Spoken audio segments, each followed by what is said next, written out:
and like the real things that went down behind the songs that I've written. So anyone who's joining, that's what's happening. So back to the story. So I wrote Feelings, and that was kind of inspired by I was on tour. I was talking to this girl, and she was like giving me so much attention. I mean, she was like flaming me up. Like, I was like, oh my gosh, I'm so cool, I'm fly, woohoo, and like I'm gonna go back to LA, and like we're gonna date, and this is gonna be awesome. And you know, she's just like hitting me up, and I was like, wow, like this is like, I'm getting, like, we're communicating great, like she's obviously definitely into me, like there's no confusing signs or signals or anything. And then I got to LA, and then she ghosted me. On top of that, we like made plans to like hang out, and then she didn't even show up. So I've been completely ghosted before. I don't know if you guys have experienced that, but I was totally set up thinking that there was going to be some kind of successful dating relationship thing going on with this girl, and she completely ghosted me.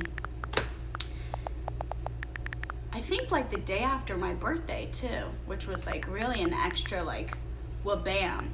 And so I wrote this song Feelings because I was single at the time, and I was like trying to play the field and like do what everyone says to do, which is like you're only young once, and like enjoy being single and have as many experiences as you can.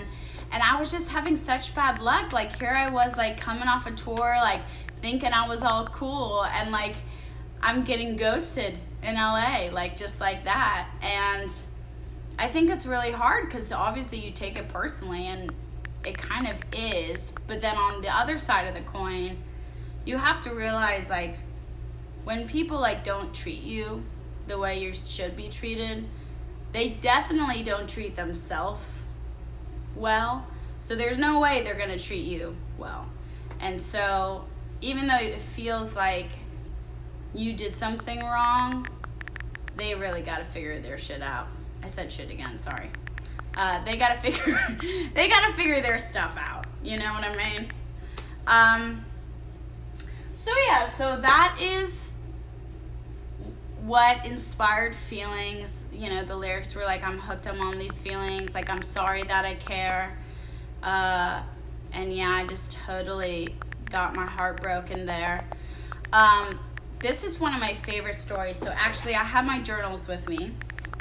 I don't know if any of you guys journal, but if you don't, I highly recommend it, especially like if you don't have the resources to speak to a counselor or a therapist, or like you don't feel like you have that support system at home. I highly, highly, highly recommend journals. I have like 10, and I started writing in my journal almost every day, and it's just kind of something that kind of helps you reflect and, you know, obviously get your emotions out. But it's also, the other cool thing about journals is that you can read them and you can go back in time, which is what I'm going to do with you. So I was going through this journal that I have, and I had found this story. I was like, I'm working on my second album, and so I'm like trying to really tap into those stories that I've never really acknowledged in my life. And so I'm going through the journal, and I'm trying to find a story, or I'm trying to find like something. And I find this story, and it makes me so sad. I don't know if it'll make you sad, but it makes me really sad. But I feel like it's relatable. Like I feel like maybe y'all have been through what I've been through. So there was this girl that I went to high school with, and I was a senior and she was a sophomore. And so I was 2 years older than her. So like I had my parents' car, I could drive, I had my driver's license. And so we would like flirt at school, and like we were in dance class together, and like, you know, she was just giving me the flirts, and I was like, this girl is so into me. And, her hair smelled nice. Like, everything was great. Everything was great. I'm sitting at home, and the Jonas Brothers are in town. And they're performing at the House of Blues on Sunset. So everyone's going to the Jonas Brothers concert. And she texts me and she goes, hey, like, this is all from the journal, by the way. Like, I did not memorize this. Like, I found this in my journal while I'm writing.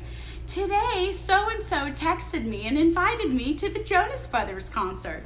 And so I'm like reading this, and she invited me to the Jonas Brothers concert. And I'm like, this is going to be awesome. It's a date. I'm finally getting what I need. Like, she's going for it. I'm going for it. Awesome. She's like, cool. Pick me and my friends up. We go to the Jonas Brothers concert. First of all, it's packed, because you got to think, like, this is like right before they blew up, or maybe when they like were blowing up, and we were in the House of Blues, which is like only like 2,500 people. So we're all like crammed into the crowd in the mosh pit, and she's like standing next to me, and like I can feel her arm next to me, and I'm like, oh my God, she's flirting with me. And then I'm watching her like goo goo gaga over Nick Jonas, and I'm just like, oh no, have I read the signs wrong? Like, no, she's definitely still into me. So we go through this concert, and I'm like, wow, this is great.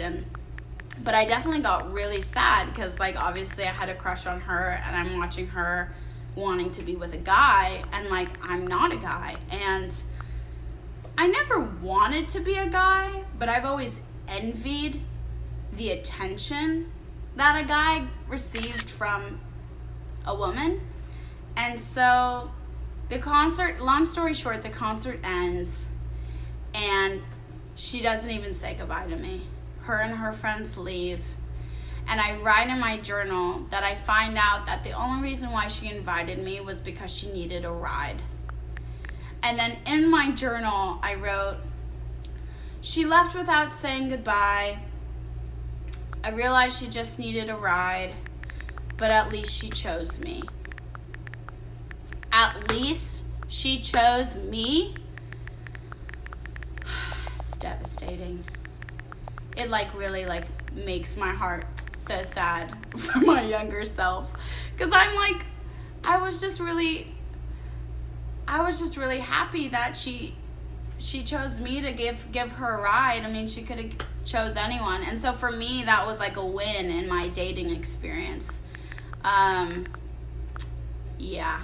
I don't know if you guys have ever experienced that, where like you think it's a date, and then you realize like, oh, they're just using me. But like, then you like validate it, and you be like, oh, whatever. Like, at least they're using me and not somebody else. I don't know. It made me really sad, so I felt like I had to share that story with you guys.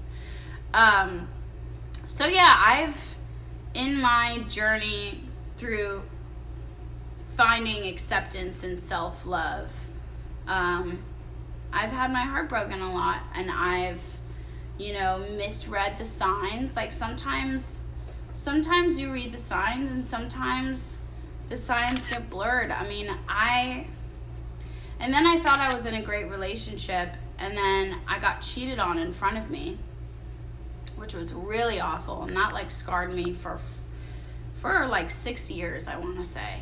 And so my track record, not to depress you all, but my track record was not great. And I just want to say that, like, I know you guys see me now, and I accept myself and I love myself, but it was a long journey. And I did go through a lot of experiences and challenges with women before I was able to be in like a relationship that I deserved, and that that honored my worth. And so I just want to let you guys know that, everything's going to be okay, and whatever you're going through, just know that you're going to get through it. And I'm so proud of you wherever you are in your journey. Pride means a lot to a lot of people, but for me, pride means protest. It means self-love. It means like not giving up. It means survival. And I know you will survive and thrive in this world, and I encourage you all to not give up and fight for that space in this world. And yeah, that's my little speech. So I was gonna open up the floor and do a little Q&A. I know I told some of my stories. If you guys are going through anything, I'm sure you are. It's a very heightened time in the world, and I'm here for you. And so yeah, so I thought I'd answer a couple questions. So if you guys have any questions for me, I would love to know how you guys are celebrating Pride. I'm loving all of these protests. Stay safe out there, obviously. And so yeah, let me read some of the questions. What's your favorite Conan Gray song? Maniac, duh. I love him. He's so cute. He doesn't know me, but I know him. One of my favorite Pride memories was in New York. It was last year. I was at New York Pride, and if you guys haven't been to a Pride parade, in the future when our situation becomes safer, I encourage you guys to join a Pride parade, because it was the most amazing experience ever, and getting to see strangers and neighbors cheering you on for who you are has an allyship is so important in communities. It's an amazing, amazing feeling. What's your favorite song to perform live? I love performing live, but one of my favorite songs is Sleepover, because like everyone's in the audience and they're like, let's get you, like they're like screaming and they're very emotional, and I just love it so much. What do you miss about performing to your fans? I miss everything. I miss you all. I miss being able to connect with you face to face in person, and I'm sure you feel the same, like going to concerts and being able to see your friends. It's I don't know, it's very difficult to navigate because we want to be around each other and to get to share experiences together. But we're getting there. We're gonna get through this. How was working with Max on Missed Calls? Max is an incredible artist, as you know. He's done so many amazing collaborations, and so I was very grateful to be a part of his song and a part of his album. So it was so much fun to collaborate. And if you haven't seen it, we did a music video during quarantine where we basically shot ourselves, and then the director had like body doubles and then put our face on the body, and it was like all safe, but it was like a quarantine music video that I was very proud of. Advice on how to come out. You know, it's different for everyone. I think that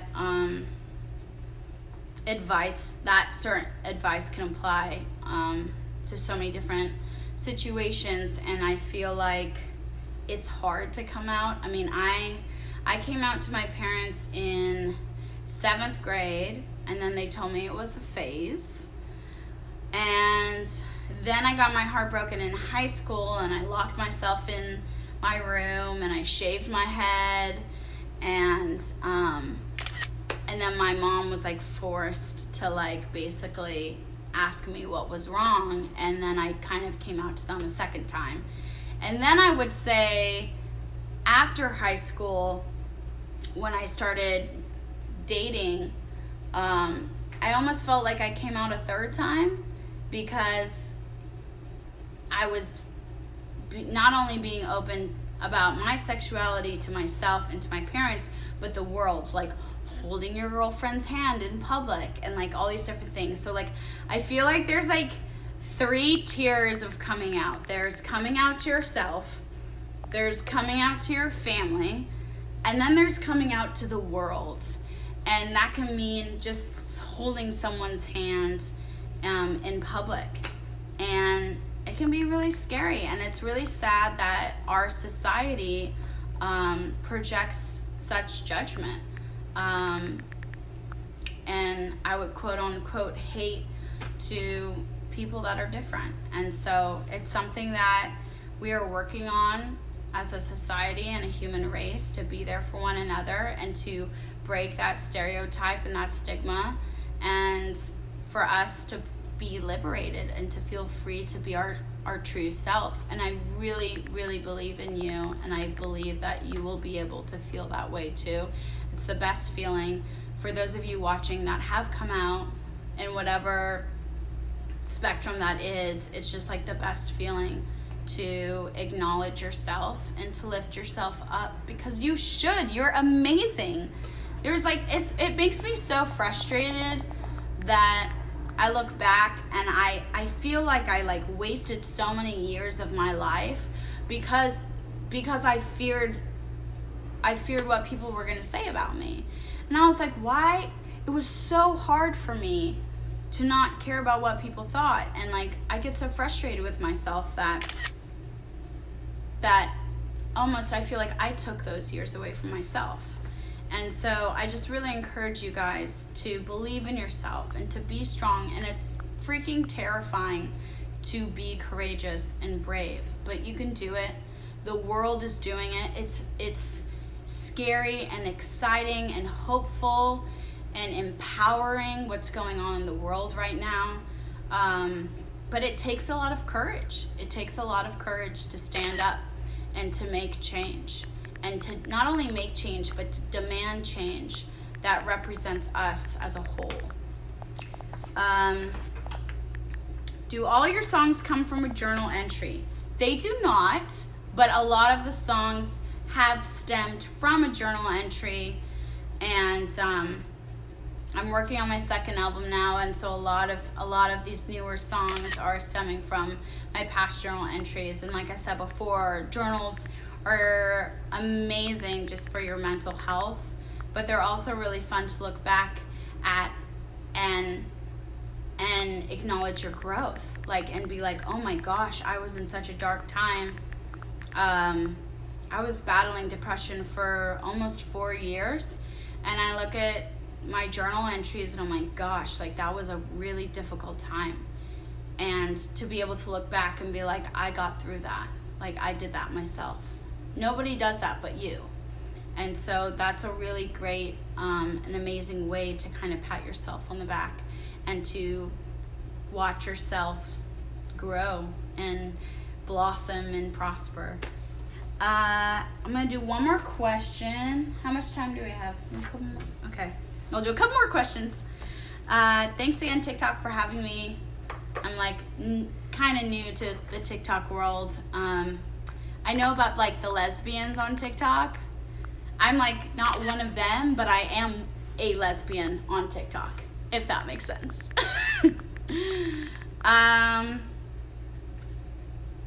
How were you able to trust again? That's a great question. I think that when you have been cheated on, or you don't really have a strong foundation of trust with your partner, it's really important to find a partner that, gosh, that is such a tough question. I'm trying to think of how I developed trust. I think for me, when I look at that time when I was cheated on, that wasn't my fault. And everyone has their own circumstances in their relationships, and some people grow from those relationships and some people break up. But I think communication is key. And as human beings, we aren't perfect, and we do have needs. And so it's important to communicate that with your partner and to do your best, because we're not perfect. We can't expect to be perfect. But all we can do, especially if you're in a relationship or wanting to be in a relationship. All you can do is be your best and be truthful and be open to growing and learning as a person, because I feel like being in a relationship, you learn so much about yourself, and there's a lot to improve on, always, forever. I will always be working on improving myself and becoming a better version of me, always, till I'm 90 plus years old. So I encourage you and challenge you to just do your best. I love you all so much. Thank you guys so much for having me. Happy Pride. Stay safe, stay healthy. Keep growing, keep learning, and lift each other up and help one another during this very challenging time. I love you all so much. Thanks, TikTok. See you guys later. If I know how to close this out, I would. How do I end?